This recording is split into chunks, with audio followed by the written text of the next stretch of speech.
Section 1 of The Haunter of the Dark by Howard Phillips Lovecraft. This legamus recording may be distributed and adapted freely for any purpose. Read by Piotr Natter. Section 1. I have seen the dark universe yawning, where the black planets roll without aim, where they roll in their horror unheeded, without knowledge or luster or name. Cautious investigators will hesitate to challenge the common belief that Robert Blake was killed by lightning, or by some profound nervous shock derived from an electrical discharge. It is true that the window he faced was unbroken, but nature has shown herself capable of many freakish performances. The expression on his face may easily have arisen from some obscure muscular source unrelated to anything he saw, while the entries in his diary are clearly the result of a fantastic imagination aroused by certain local superstitions and by certain old matters he had uncovered.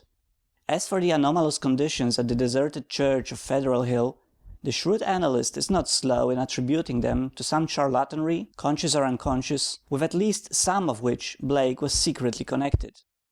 For after all, the victim was a writer and painter wholly devoted to the field of myth, dream, terror, and superstition, and avid in his quest for scenes and effects of a bizarre spectral sort. His earlier stay in the city, a visit to a strange old man as deeply given to the occult and forbidden lore as he, had ended amidst death and flame, and it must have been some morbid instinct which drew him back from his home in Milwaukee. He may have known of the old stories despite his statements to the contrary in the diary, and his death may have nipped in the bud some stupendous hoax destined to have a literary reflection. Among those, however, who have examined and correlated all the evidence, there remain several who cling to less rational and commonplace theories. They are inclined to take much of Blake's diary at its face value, and point significantly to certain facts such as the undoubted genuineness of the old church record, the verified existence of the disliked and unorthodox Starry Wisdom sect prior to 1877, the recorded disappearance of an inquisitive reporter named Edwin M. Lillibridge in 1893, and, above all, the look of monstrous transfiguring fear on the face of the young writer when he died. It was one of these believers who, moved to fanatical extremes, threw into the bay the curiously angled stone and its strangely adorned metal box, found in the old church steeple, the black windowless steeple, and not the tower where Blake's diary said those things originally were. Though widely censured, both officially and unofficially, this man, a reputable physician with a taste for odd folklore, averred that he had rid the earth of something too dangerous to rest upon it. Between these two schools of opinion, the reader must judge for himself. The papers have given the tangible details from a skeptical angle, leaving for others the drawing of the picture as Robert Blake saw it, or thought he saw it, or pretended to see it. Now studying the diary closely, dispassionately, and at leisure, let us summarize the dark chain of events from the expressed point of view of their chief actor. Young Blake returned to Providence in the winter of 1934-1935, taking the upper floor of a venerable dwelling in a grassy court off College Street, on a crest of the great eastward hill near the Brown University campus and behind the marble John Hay Library. It was a cozy and fascinating place, in a little garden oasis of village-like antiquity, where huge, friendly cats sunned themselves atop a convenient shed. The square Georgian house had a monitor roof, classic doorway with fan carving, small paned windows, and all the other earmarks of early 19th century workmanship. Inside were 6 panelled doors, wide floorboards, a curving colonial staircase, wide Adam period mantels, and a rare set of rooms 3 steps below the general level. Blake's study, a large southwest chamber, overlooked the front garden on one side, while its west window, before one of which he had his desk, faced off from the brow of the hill and commanded a splendid view of the lower town's outspread roofs and of the mystical sunsets that flamed behind them. On the far horizon were the open countryside's purple slopes. Against these, some 2 miles away, rose the spectral hump of Federal Hill, bristling with huddled roofs and steeples whose remote outlines wavered mysteriously, taking fantastic forms as the smoke of the city swirled up and enmeshed them. Blake had a curious sense that he was looking upon some unknown, ethereal world, which might or might not vanish in dream if ever he tried to seek it out or enter it in person. Having sent home for most of his books, Blake bought some antique furniture suitable for his quarters, and settled down to write and paint, living alone and attending to the simple housework himself. His studio was in a north attic room, where the panes of the monitor roof furnished admirable light. During that first winter he produced 5 of his best-known short stories: The Burrower Beneath, The Stairs in the Crypt, Shagai, In the Vale of Pnat, and The Feaster from the Stars, and paints 7 canvases, studies of nameless, unhuman monsters and profoundly alien, non-terrestrial landscapes. At sunset he would often sit at his desk and gaze dreamily off at the outspread west, the dark towers of Memorial Hall just below, the Georgian courthouse belfry, the lofty pinnacles of the downtown section, and that shimmering, spire-crowned mound in the distance, whose unknown streets and labyrinthine gables so potently provoked his fancy. From his local acquaintances he learned that the far-off slope was a vast Italian quarter, though most of the houses were remnant of older Yankee and Irish days. Now and then he would train his field glasses on that spectral, unreachable world beyond the curling smoke, picking out individual roofs and chimneys and steeples, and speculating upon the bizarre and curious mysteries they might house. Even with optical aid, Federal Hill seemed somehow alien, half fabulous, and linked to the intangible marvels of Blake's own tales and pictures.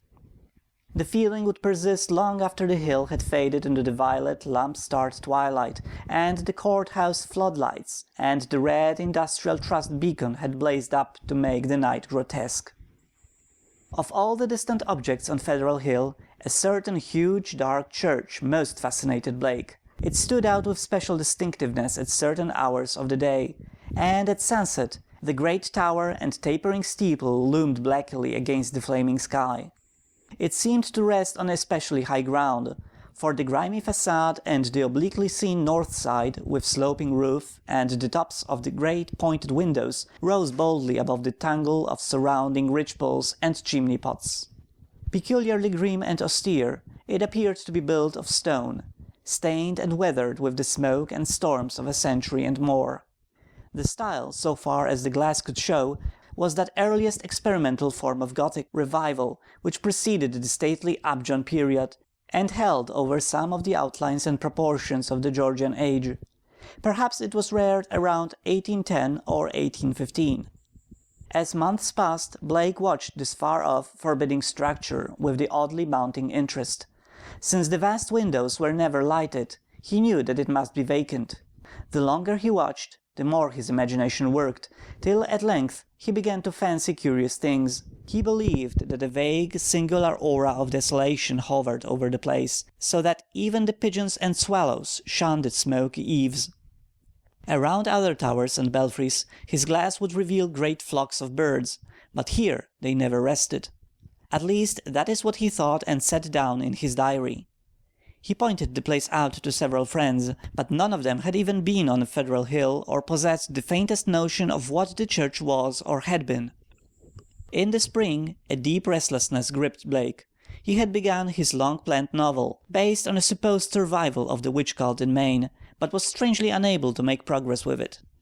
More and more he would sit at his westward window and gaze at the distant hill and the black, frowning steeple shunned by the birds. When the delicate leaves came out on the garden boughs, the world was filled with a new beauty, but Blake's restlessness was merely increased. It was then that he first thought of crossing the city and climbing bodily up that fabulous slope into the smoke-wreathed world of dream. Late in April, just before the aeon-shadowed Walpurgis time, Blake made his first trip into the unknown. Plodding through the endless downtown streets and the bleak, decayed squares beyond, he came finally upon the ascending avenue of century-worn steps, sagging Doric porches, and blear-paned cupolas which he felt must lead up to the long-known, unreachable world beyond the mists. There were dingy blue and white street signs which meant nothing to him, and presently he noted the strange dark faces of the drifting crowds, and the foreign signs over curious shops in brown, decade-weather buildings. Nowhere could he find any of the objects he had seen from afar, so that once more he half fancied that the federal hill of that distant view was a dream world, never to be trod by living human feet. Now and then a battered church facade or crumbling spire came in sight, but never the blackened pile that he sought. When he asked a shopkeeper about the great stone church, the man smiled and shook his head, though he spoke English freely. As Blake climbed higher, the region seemed stranger and stranger, with bewildering mazes of brooding brown alleys leading eternally off to the south. He crossed 2 or 3 broad avenues, and once thought he glimpsed a familiar tower. Again he asked a merchant about the massive church of stone, and this time he could have sworn that the plea of ignorance was feigned. The dark man's face had a look of fear which he tried to hide, and Blake saw him make a curious sign with his right hand. Then suddenly a black spire stood out against the cloudy sky on his left, above the tiers of brown roofs lining the tangled southerly alleys. Blake knew at once what it was, and plunged toward it through the squalid, unpaved lanes that climbed from the avenue. Twice he lost his way, but he somehow dared not ask any of the patriarchs or housewives who sat on their doorsteps, or any of the children who shouted and played in the mud of the shadowy lanes. At last he saw the tower plain against the southwest, and a huge stone bulk rose darkly at the end of an alley. Presently he stood in a wind-swept open square, quaintly cobblestoned, with a high blank wall on his farther side. This was the end of his quest, for upon the wide, iron-wailed, weed-grown plateau, which the wall supported, a separate lesser world, raised fully 6 feet above the surrounding streets, there stood a grim Titan bulk whose identity, despite Blake's new perspective, was beyond dispute. The vacant church was in a state of great decrepitude. Some of the high stone buttresses had fallen, and several delicate finials lay half lost among the brown, neglected weeds and grasses. The sooty Gothic windows were largely unbroken, though many of the stone mullions were missing. Blake wondered how the obscurely painted panes could have survived so well, in view of the known habits of small boys the world over. The massive doors were intact and tightly closed. Around the top of the bank wall, fully enclosing the grounds, was a rusty iron fence whose gate, at the head of a flight of steps from the square, was visibly padlocked. The path from the gate to the building was completely overgrown. Desolation and decay hung like a pall above the place, and in the birdless eaves and black, ivyless walls Blake felt a touch of the dimly sinister beyond his power to define. There were very few people in the square, but Blake saw a policeman at the northerly end and approached him with questions about the church. He was a great wholesome Irishman, and it seemed odd that he would do little more than make the sign of the cross, and mutter that people never spoke of that building.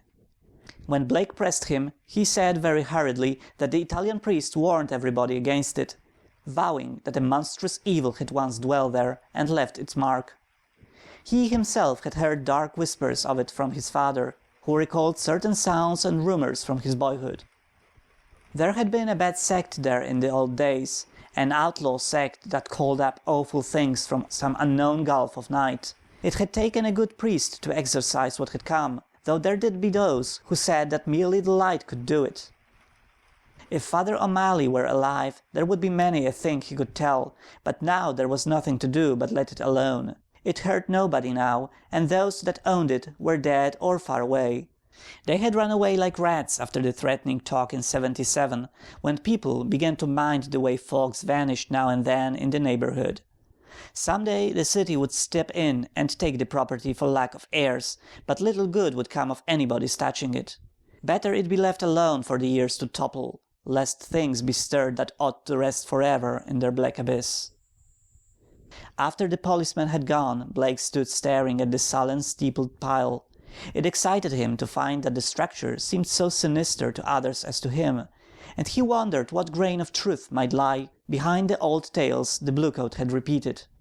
Probably they were mere legends evoked by the evil look of the place, but even so they were like a strange coming to life of one of his own stories. The afternoon sun came out from behind dispersing clouds, but seemed unable to light up the stained, sooty walls of the old temple that towered on its high plateau. It was odd that the green of spring had not touched the brown, withered growths in the raised, iron-fenced yard. Blake found himself edging nearer the raised area and examining the bank wall and rusted fence for possible avenues of ingress. There was a terrible lure about the blackened fane, which was not to be resisted. The fence had no opening near the steps, but round on the north side were some missing bars. He could go up the steps and walk round on the narrow coping outside the fence till he came to the gap. If people feared the place so wildly, he would encounter no interference. He was on the embankment and almost inside the fence before anyone noticed him. Then, looking down, he saw the few people in the square edging away and making the same sign with their right hands that the shopkeeper in the avenue had made. Several windows were slammed down, and a fat woman darted into the street and pulled some small children inside a rickety, unpainted house. The gap in the fence was very easy to pass through, and before long Blake found himself wading amidst the rotting, tangled growths of the deserted yard. Here and there the worn stump of a headstone told him that there had once been burials in the field, but that he saw must have been very long ago. The sheer bulk of the church was oppressive now that he was close to it, but he conquered his mood and approached to try the 3 great doors in the facade. All were securely locked, so he began a circuit of the cyclopean building in quest of some minor and more penetrable opening. Even then he could not be sure that he wished to enter that haunt of desertion and shadow, yet the pull of its strangeness dragged him on automatically. End of section 1.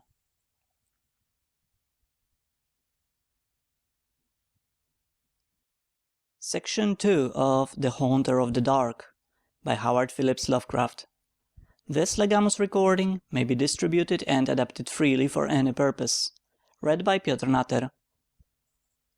A yawning and unprotected cellar window in the rear furnished the needed aperture. Peering in, Blake saw a subterranean gulf of cobwebs and dust, faintly litten by the western sun's filtered rays. Debris, old barrels, and ruined boxes and furniture of numerous sorts met his eye, though over everything lay a shroud of dust which softened old sharp outlines. The rusted remains of a hot air furnace showed that the building had been used and kept in shape as late as mid-Victorian times. Acting almost without conscious initiative, Blake crawled through the window and let himself down to the dust-carpeted and debris-strewn concrete floor. The vaulted cellar was a vast one, without partitions, and in a corner far to the right, amid dense shadows, he saw a black archway evidently leading upstairs. He felt a peculiar sense of oppression at being actually within the great spectral building, but kept it in check as he cautiously scouted about, finding a still intact barrel amid the dust, and rolling it over to the open window to provide for the exit. Then, bracing himself, he crossed the wide, cobweb-festooned space toward the ark. Half choked with the omnipresent dust, and covered with ghostly gossamer fibers, he reached and began to climb the worn stone steps which rose into the darkness.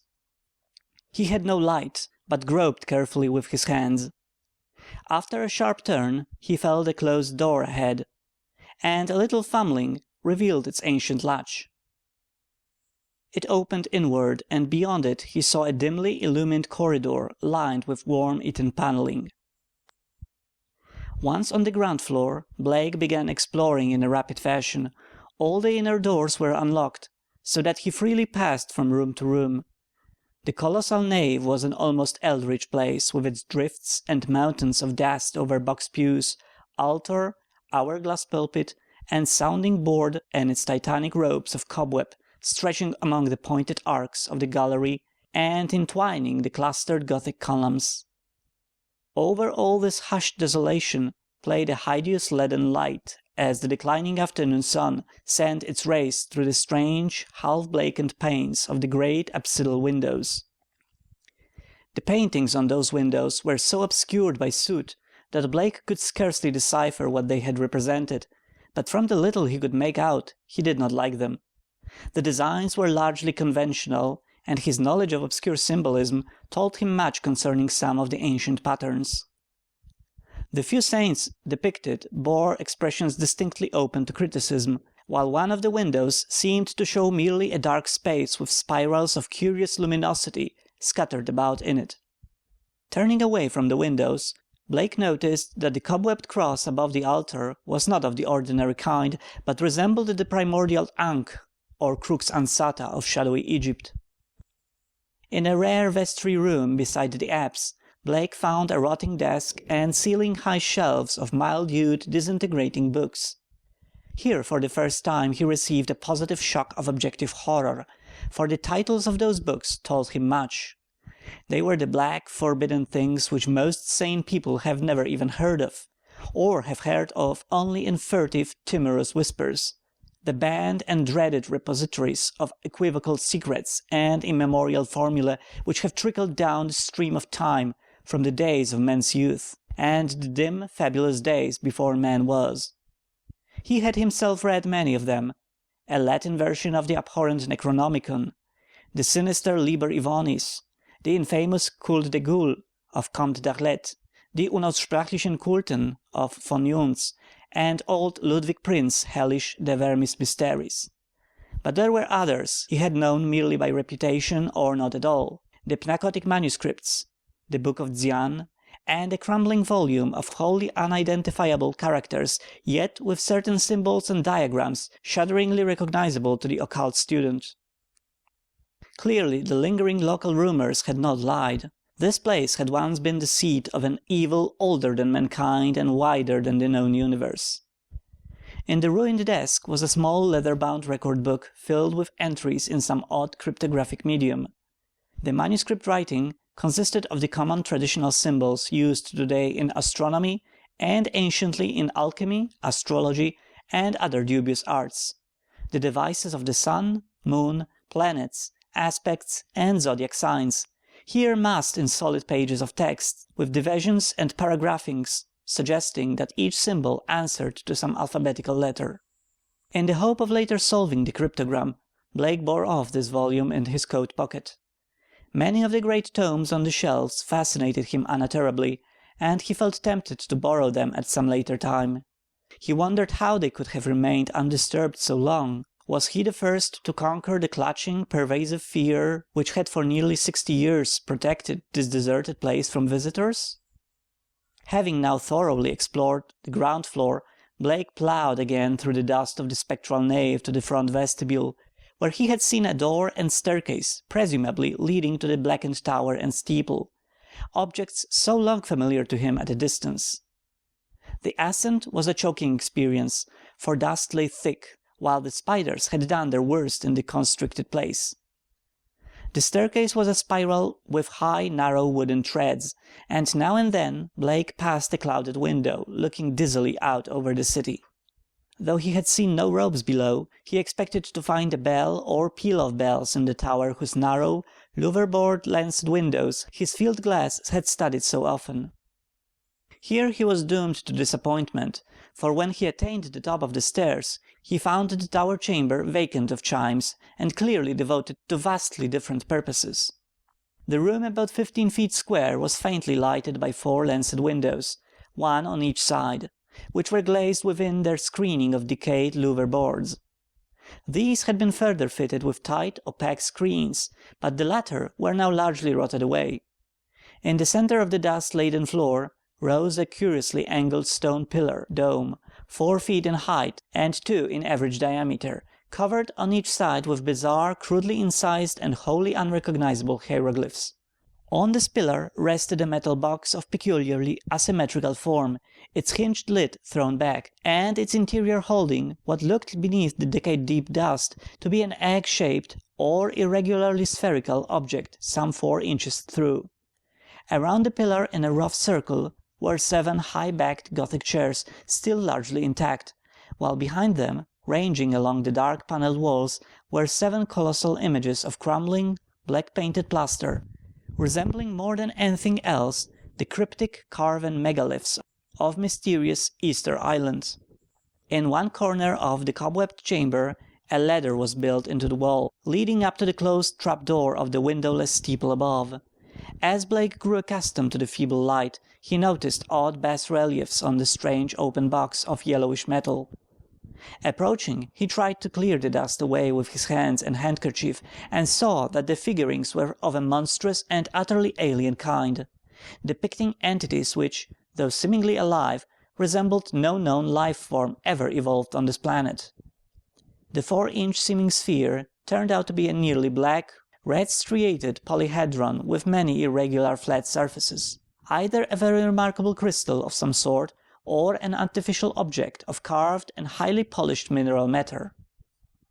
It did not touch the bottom of the box, but was held suspended by means of a metal band around its center, with 7 queerly designed supports extending horizontally to angles of the box's inner walls near the top. This stone, once exposed, exerted upon Blake an almost alarming fascination. He could scarcely tear his eyes from it, and as he looked at its glistening surfaces he almost fancied it was transparent, with half-formed worlds of wonder within.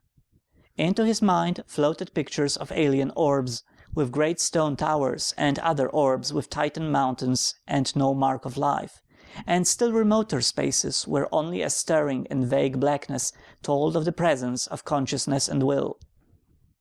When he did look away, it was to notice a somewhat regular mound of dust in the far corner near the ladder to the steeple.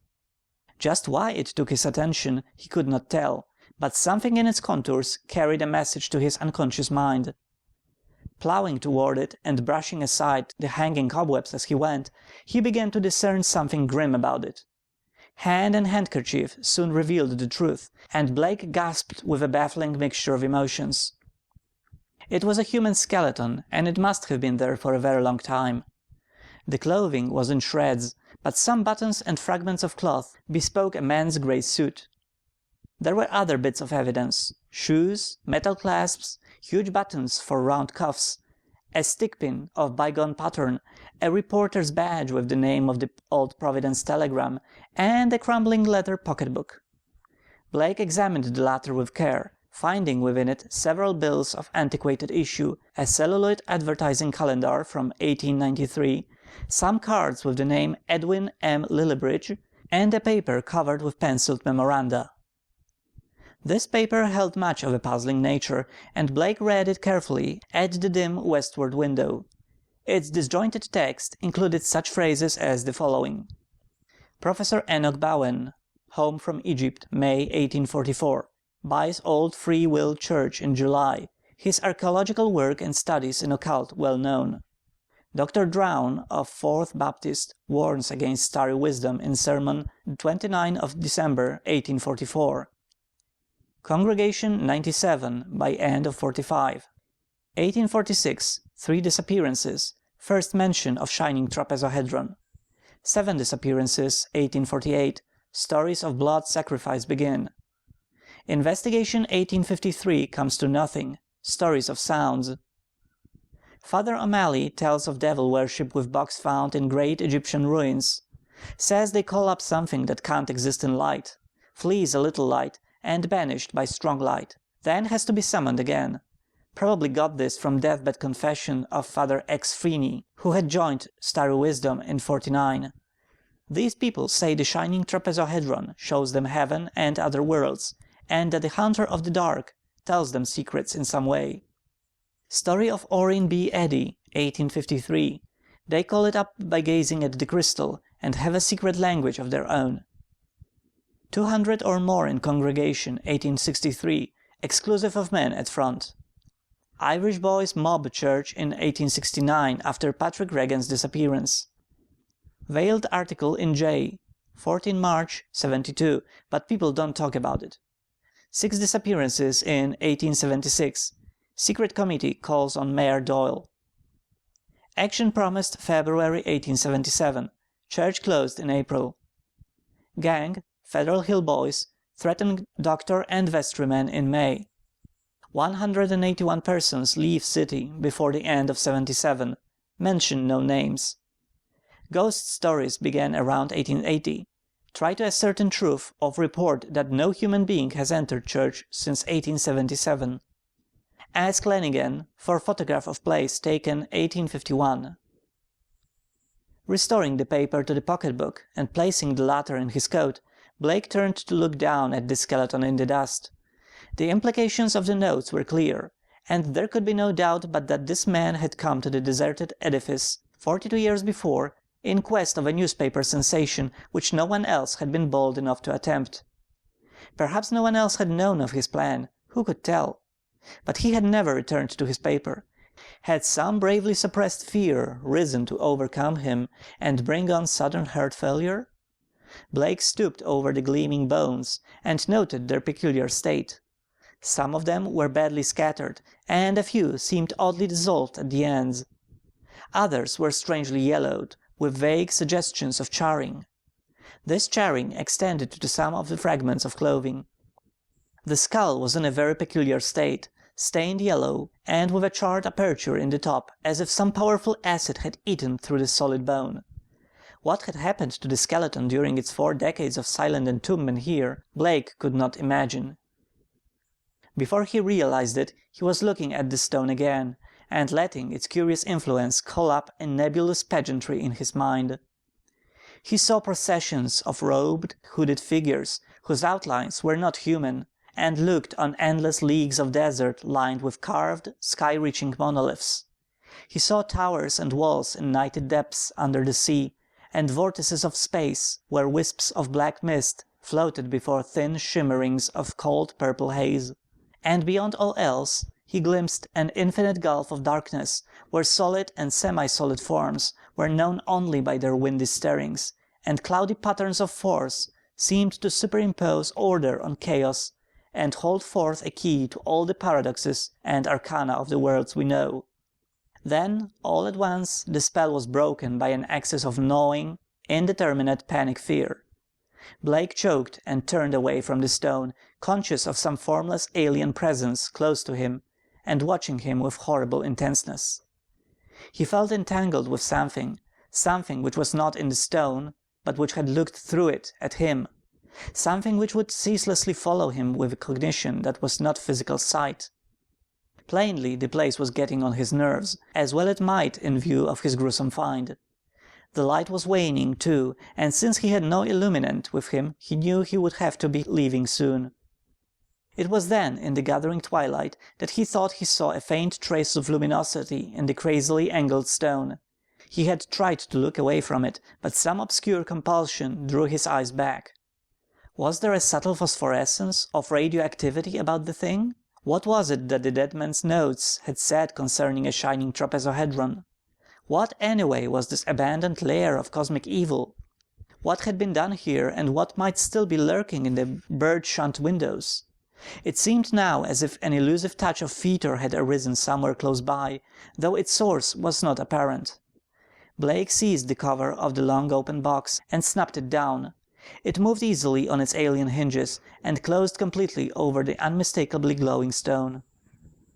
At the sharp click of the closing, a soft stirring sound seemed to come from the steeple's eternal blackness overhead, beyond the trap-door. Rats, without question, the only living thing to reveal their presence in this accursed pile since he had entered it.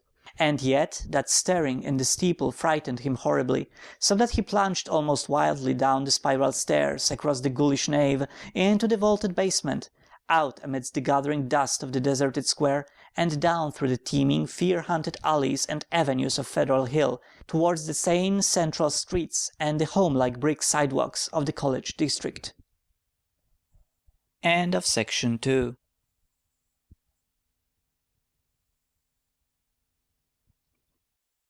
Section 3 of The Haunter of the Dark by Howard Phillips Lovecraft. This legamus recording may be distributed and adapted freely for any purpose.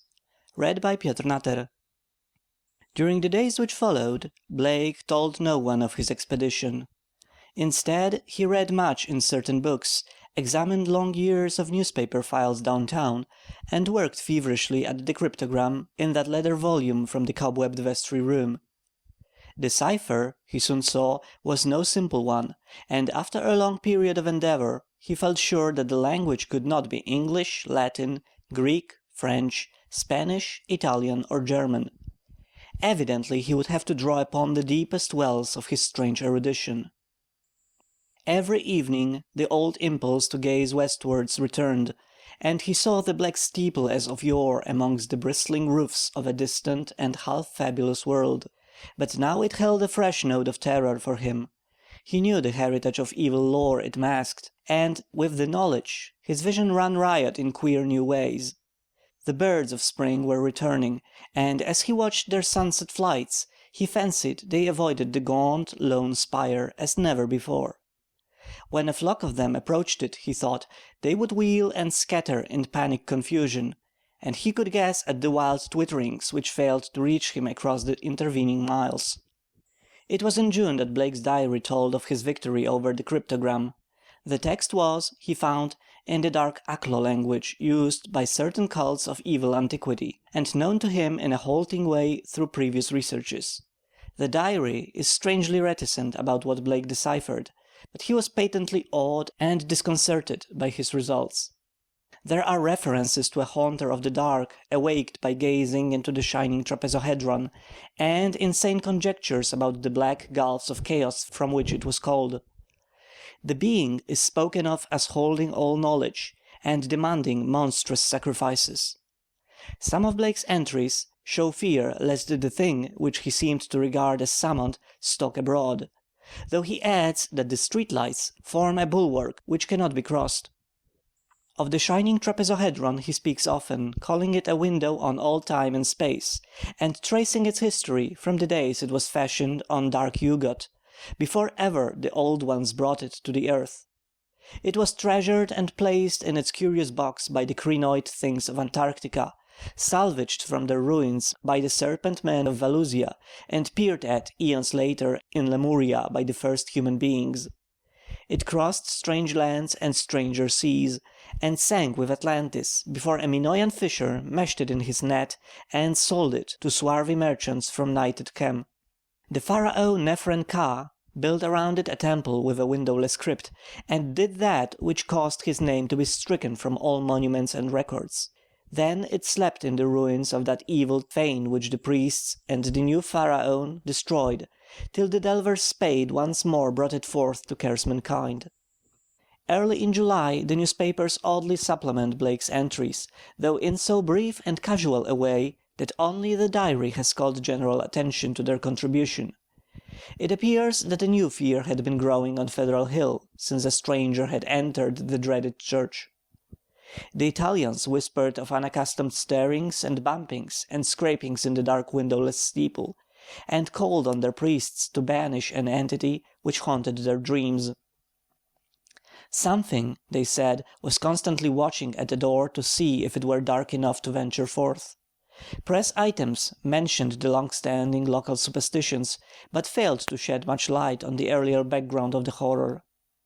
It was obvious that the young reporters of today are no antiquarians. In writing of these things in his diary, Blake expressed a curious kind of remorse, and talks of the duty of bearing the shining trapezohedron, and of banishing what he had evoked by letting daylight into the hideous jutting spire.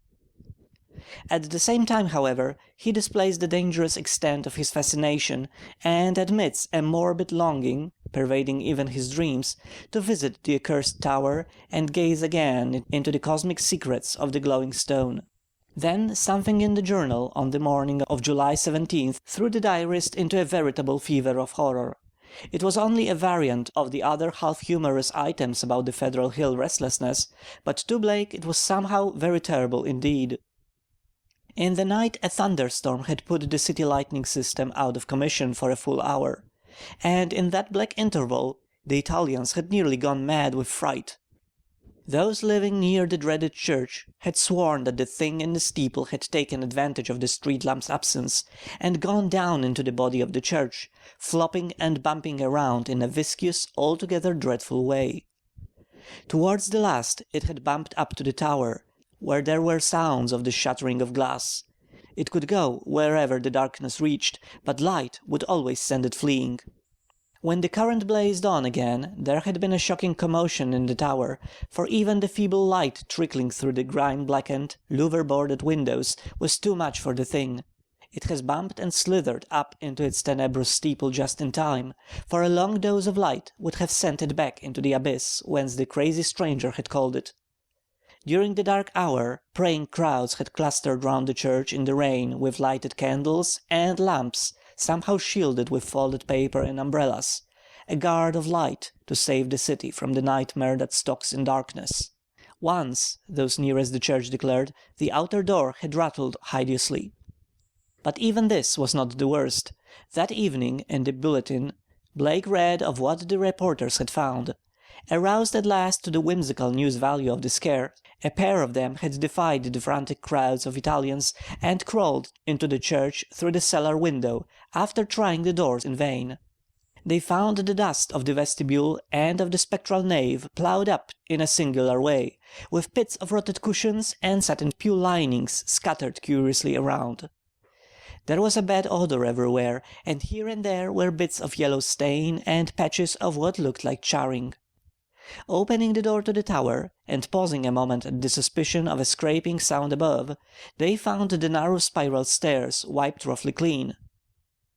In the tower itself a similarly half-swept condition existed. They spoke of the heptagonal stone pillar, the overturned Gothic chairs, and the bizarre plaster images, though strangely enough the metal box and the old mutilated skeleton were not mentioned. What disturbed Blake the most, except for the hints of stains and charring and bad odours, was the final detail that explained the crashing glass. Every one of the tower's lancet windows was broken, and two of them had been darkened in a crude and hurried way by the stuffing of satin pew linings and cushioned horsehair into the spaces between the slanting exterior louver boards. More satin fragments and bunches of horsehair lay scattered around the newly swept floor, as if someone had been interrupted in the act of restoring the tower to the absolute blackness of its tightly curtained days. Yellowish stains and charred patches were found on the ladder to the windowless spire, but when a reporter climbed up, opened the horizontally sliding trap-door and shot a feeble flashlight beam into the black and strangely fetid space, he saw nothing but darkness and a heterogeneous litter of shapeless fragments near the aperture. The verdict, of course, was charlatanry. Somebody had played a joke on the superstitious hill-dwellers, or else some fanatic had striven to bolster up their fears for their own supposed good. Or perhaps some of the younger and more sophisticated dwellers had staged an elaborate hoax on the outside world. There was an amusing aftermath when the police sent an officer to verify the reports. 3 men in succession found ways of evading the assignment, and the 4th went very reluctantly and returned very soon without adding to the account given by the reporters. From this point onwards, Blake's diary shows a mounting tide of insidious horror and nervous apprehension.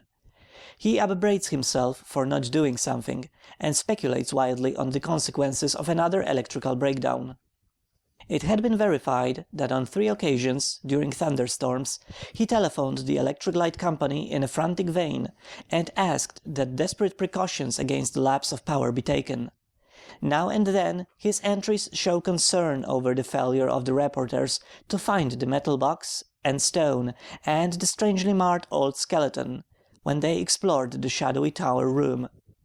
He assumed that these things had been removed, whither and by whom or what he could only guess. But his worst fears concerned himself and the kind of unholy rapport he felt to exist between his mind and that lurking horror in the distant steeple, that monstrous thing of night which his rashness had called out of the ultimate black spaces.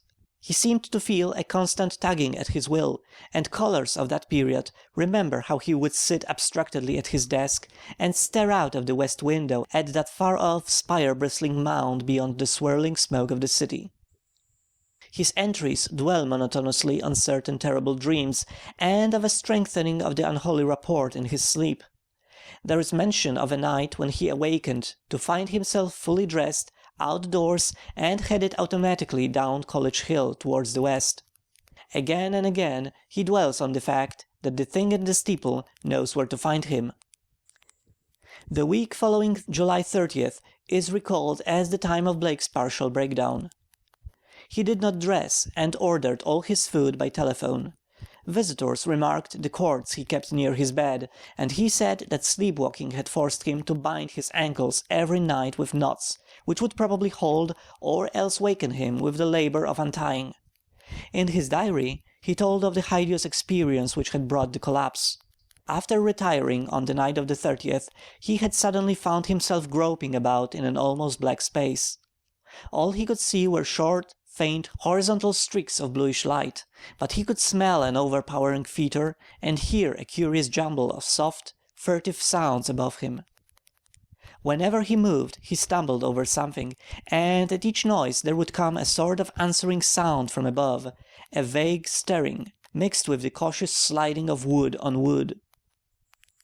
Once his groping hands encountered a pillar of stone with a vacant top, whilst later he found himself clutching the rungs of a ladder built into the wall, and fumbling his uncertain way upwards, towards some region of intenser stench where a hot, searing blast beat down against him. Before his eyes a kaleidoscopic range of phantasmal images played, all of them dissolving at intervals into the picture of a vast, unplumbed abyss of night, wherein whirled suns and worlds of an even profounder blackness. He thought of the ancient legends of ultimate chaos, at whose centre sprawls the blind idiot god Azathoth, lord of all things, encircled by his flopping horde of mindless and amorphous dancers, and lulled by the thin monotonous piping of a demoniac flute, held in nameless paws. Then a sharp report from the outer world broke through his stupor and roused him to the unutterable horror of his position. What it was he never knew. Perhaps it was some belated peal from the fireworks heard all summer on Federal Hill, as the dwellers hailed their various patron saints, or the saints of their native villages in Italy. In any event, he shrieked aloud, dropped frantically from the ladder, and stumbled blindly across the obstructed floor of the almost lightless chamber that encompassed him. He knew instantly where he was, and plunged recklessly down the narrow spiral staircase, tripping and bruising himself at every turn. There was a nightmare flight through a vast cobwebbed nave, whose ghostly arches reached up to realms of leering shadow, a sightless scramble through a littered basement, a climb to regions of air and street light outside, and a mad racing down a spectral hill of gibbering gables, across a grim, silent city of tall black towers, and up the steep eastward precipice to his own ancient doors. On regaining consciousness in the morning, he found himself lying on his study floor, fully dressed. Dirt and cobwebs covered him, and every inch of his body seemed sore and bruised. When he faced the mirror, he saw that his hair was badly scorched, while a trace of strange evil odor seemed to cling to his outer clothing. It was then that his nerves broke down. Thereafter, lounging exhaustedly about in a dressing gown, he did little but stare from his west window, shiver at the threat of thunder, and make wild entries in his diary. The great storm broke just before midnight on the 8th of August. Lightning struck repeatedly in all parts of the city, and 2 remarkable fireballs were reported. The rain was torrential, while a constant fusillade of thunder brought sleeplessness to thousands. Blake was utterly frantic in his fear for the lightning system, and tried to telephone the company around 1 a.m., though by that time service had been temporarily cut off in the interest of safety.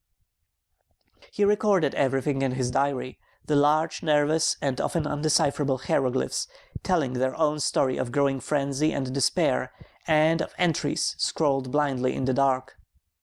He had to keep the house dark in order to see out of the window, and it appears that most of his time was spent at his desk, peering anxiously through the rain across the glistening miles of downtown roofs at the constellation of distant light marking the Federal Hill.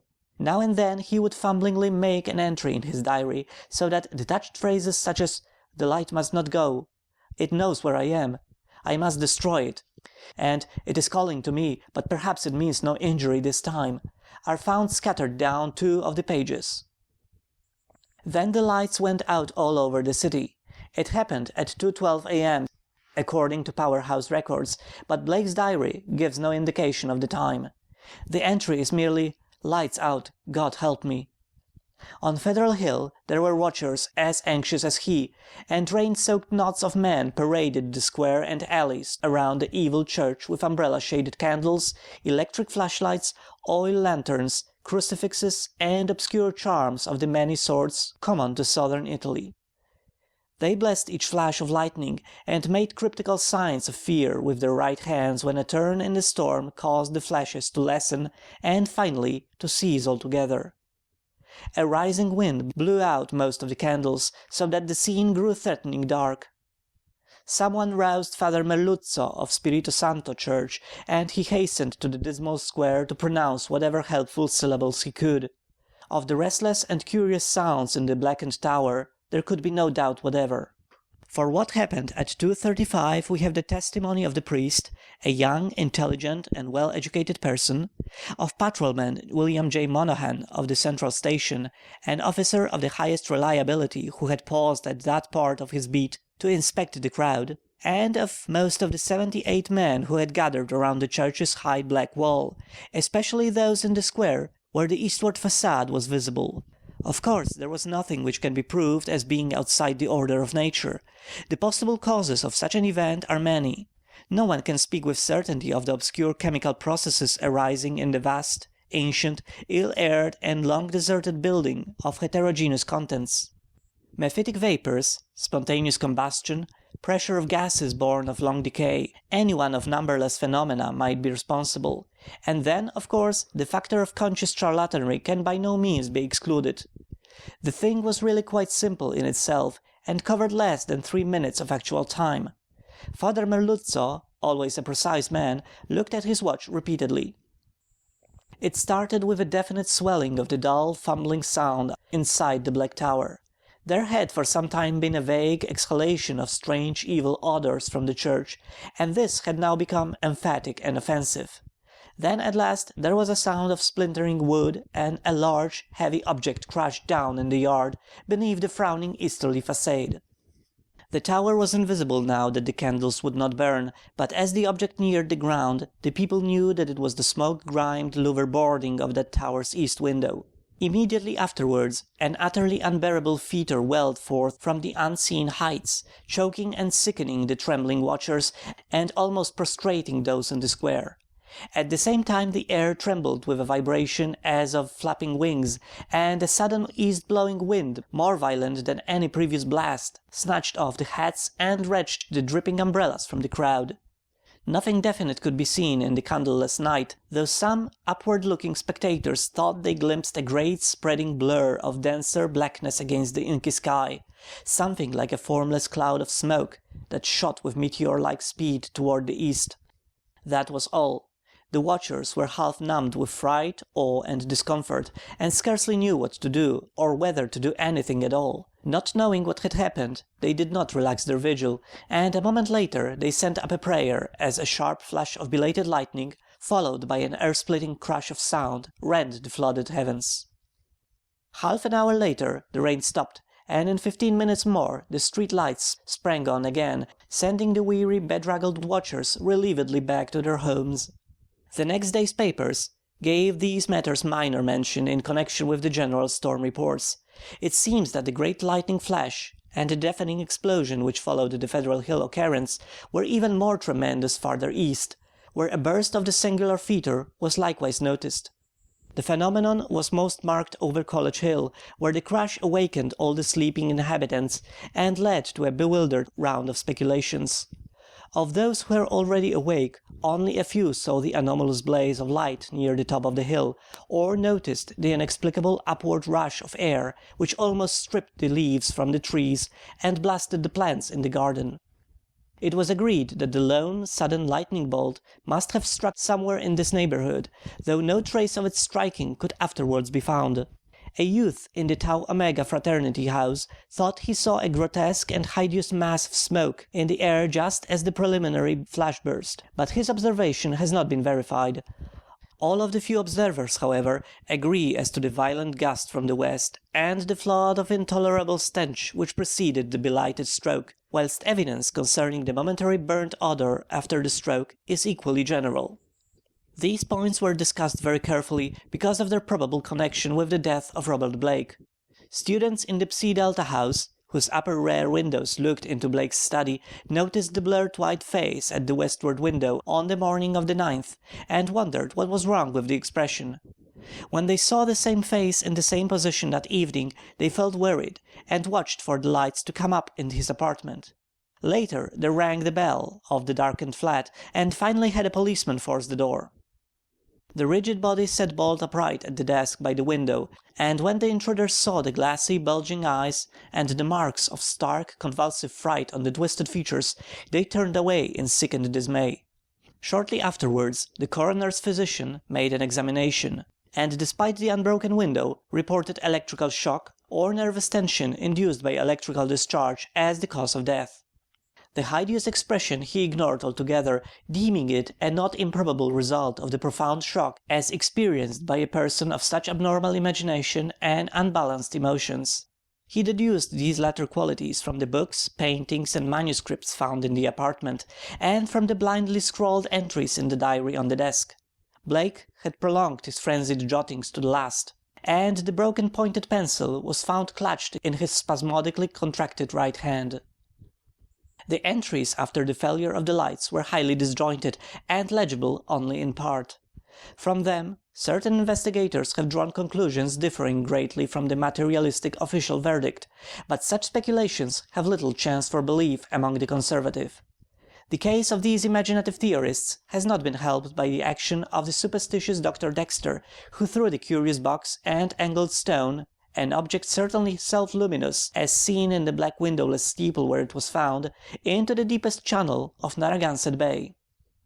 Excessive imagination and neurotic imbalance on Blake's part, aggravated by knowledge of the evil bygone cult, whose startling traces he had uncovered, formed the dominant interpretation given those final frenzied jottings. These are the entries, or all that can be made of them. Lights still out, must be 5 minutes now. Everything depends on lightning. Yadi grant it will keep up. Some influence seems beating through it. Rain and thunder and wind deafen. The thing is taking hold of my mind. Trouble with memory. I see things I never knew before. Other worlds and other galaxies. Dark. The lightning seems dark and the darkness seems light. It cannot be the real hill and church that I see in the pitch darkness. Must be retinal impression left by flashes. Heaven grant the Italians are out with their candles if the lightning stops. What am I afraid of? Is it not an avatar of Nyarlathotep who in antique and shadowy Chem even took the form of man? I remember Yugoth and more distant Shagai and the ultimate void of the black planets. The long winging flight through the void cannot cross the universe of light, recreated by the thought caught in the shining trapezohedron, send it through the horrible abysses of radiance. My name is Blake, Robert Harrison Blake of 620 East Knapp Street, Milwaukee, Wisconsin. I am on this planet. Azathoth have mercy. The lightning no longer flashes. Horrible. I can see everything with a monstrous sense that is not sight. Light is dark, and dark is light. Those people on the hill. Guard. Candles and charms. They're priests. Sense of distance gone. Far is near and near is far. No light. No glass. See that steeple. That tower. Window. Can hear. Roderick Usher. Am mad or going mad. The thing is staring and fumbling in the tower. I am it, and it is I. I want to get out. Must get out and unify the forces. It knows where I am. I am Robert Blake, but I see the tower in the dark. There is a monstrous odor, senses transfigured, boarding at that tower window, cracking and giving way. Yeah, Guy, I can see it, coming here. Hell wind, Titan blue, black wings. Yog-Sothoth, save me. The three-lobed burning eye. End of section 3. End of The Haunter of the Dark.